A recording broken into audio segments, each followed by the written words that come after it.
Grabe, lambot ng clutch. Tapos yung cambio, hindi mahirap ipasok sa gear. So, smooth yung ano natin. So, hi guys, good morning. So, what I have here right now is our Geely GX3 Pro, yung manual transmission. So, bali test drive natin siya. Na-test drive ko na yung GX3 Pro natin na automatic. So, ito yung base model natin. So, ito nga pala si GX3 Pro, si manual transmission, napakaganda, interior, naka leather seat na, si manual, and then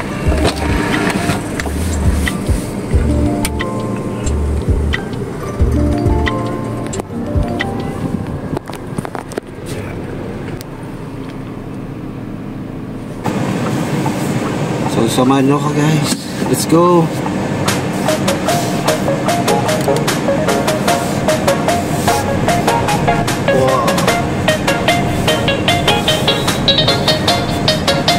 Grabe, napakalambot ng clutch ni GX3 Pro. Napansin ko talaga sa mga manual transmission ni Geely is napakalambot. Okay guys, manual.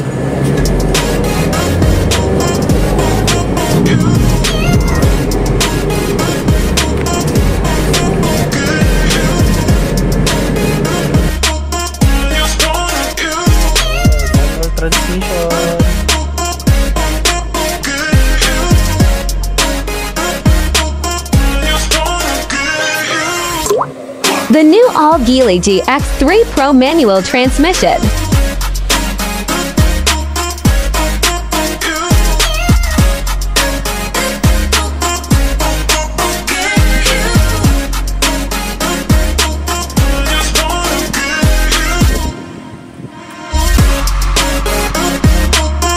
Hi guys, welcome back. Bali, magbibigay lang ako ng impression ko, first impression ko sa pag-drive ko kay GX3 Pro manual transmission.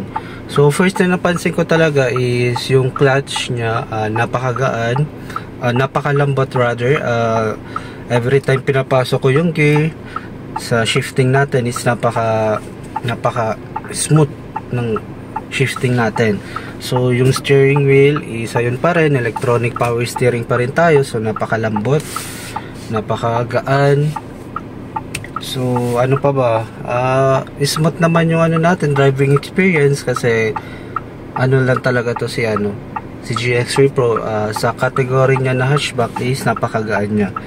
So overall, napakaganda interior and exterior design ni GX3 Pro, kasi si GX3 Pro naka leather seat na tayo, and then napaka pogi na gearbox natin, yung shifting yun.